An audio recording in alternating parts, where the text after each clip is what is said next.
digestion begin? It actually begins in the brain. When we start preparing food, when we smell food, when we think about food, our brain is saying, oh, okay, we got to get these enzymes ready. We got to do this. We got to do that.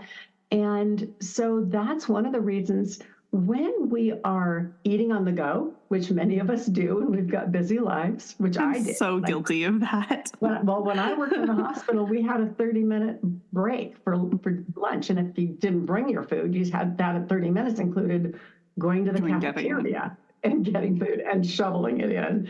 So slowing down, thinking about what we're going to be eating, just doing that preparatory phase.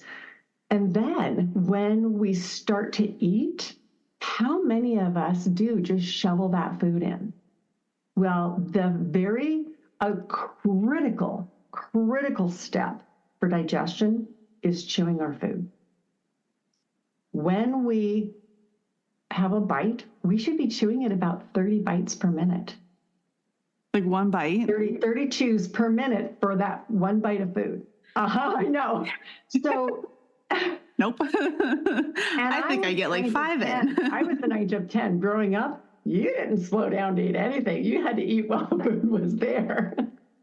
So, and then, but it is. So when we are chewing our food, we're releasing an enzyme, amylase, that is only made right there. It breaks down carbohydrates. So when we're chewing, we want that enzyme to be released into the food to start breaking down the carbohydrates. Otherwise, by the time we swallow that food and it gets into the stomach, we're way behind the game. And our diets are so carb heavy. Right? What happens? We've got food that's not broken down properly. It gets into our stomach.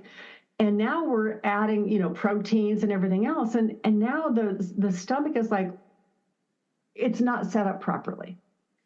There's certain enzymes, there's certain pH that the stomach needs to be at. We actually need to be very acidic in the stomach so that it can be breaking down these foods. Well, we've messed things up by that first step of not chewing well.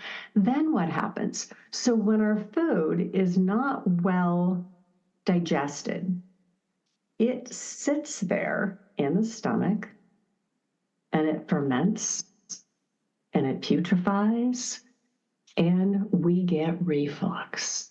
In the medical community, they're taught that when we have reflux, when we're burping that up and, getting that awful, when we feel bad, we feel bloated, that we don't have enough stomach acid.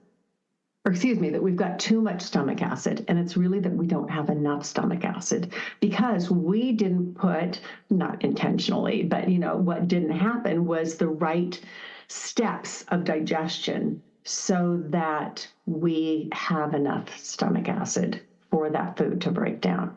And then doctors are prescribing antacids because you have heartburn, which is just making it worse. Which makes it worse. Yeah.